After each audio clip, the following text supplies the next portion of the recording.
नाही, ही गोष्ट खरी आहे का? ज्या वेळेला आम्हाला हे प्रकरणची माहिती मिळाली आणि सर्वात पहिला महाराष्ट्र नवनिर्माण सेनेने सन्माननीय डॉक्टर महोदयांना आणि कर्मचारी आणि नर्स यांना सपोर्ट दिला आणि त्यानंतर मग संपूर्ण प्रसार माध्यमातनं ही बातमी सगळीकडे प्रसारित झाली आणि प्रचंड व्हायरल झाली आणि त्याच्यानंतर मग सगळे स्तरांवरनं जेव्हा निंदा व्हायला लागली आणि त्यानंतर पोलीस प्रशासनावर दबाव आणल्यानंतर मग याच्यावर गुन्हा दाखल झाला.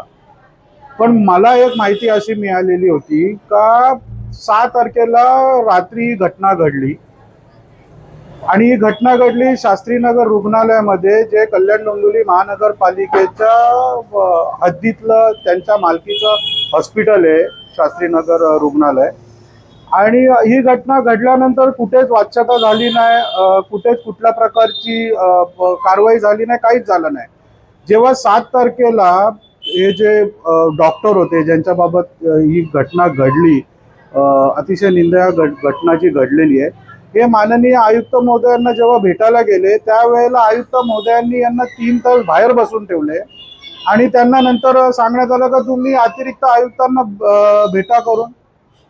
मला आयुक्त महोदयांना एक प्रश्न विचारायचा आहे, जर ही घटना महानगरपालिकेच्या हद्दीमध्ये होते, त्याचे CCTV फुटेज अवेलेबल आहेत, तर आपण तात्काळ पोलीस प्रशासनाला याचं इंटिमेशन का दिलं नाही? आपण प्रशासनाचे प्रमुख आहात ना. आणि आपण दुसरी एक गोष्ट विचार करायला पाहिजे का ही घटना जी घडलेली आहे संपूर्ण, ठीक आहे, त्या लोकप्रतिनिधींनी तर एकदम चुकीचं काम केलेलं आहे, पण त्या लोकप्रतिनिधीमुळे सगळे लोकप्रतिनिधी आज बदनाम झाले. याचं मुख्य कारण काय? हॉस्पिटलमध्ये सुविधा नाही, इन्फ्रास्ट्रक्चर नाही, यंत्रणा नाही, त्याच्यामुळे हा संपूर्ण प्रकार घडलेला आहे. तर याची जबाबदारी प्रशासन प्रमुख म्हणून आयुक्तांची पण आहे ना. आता नगरसेवक निवडून तर 6 महिने झाले, याच्यापूर्वी 5 वर्ष प्रशासन होतं ना, महासभा होती ना, स्थायी समिती होती, संपूर्ण कंट्रोल हा प्रशासनाकडे होता.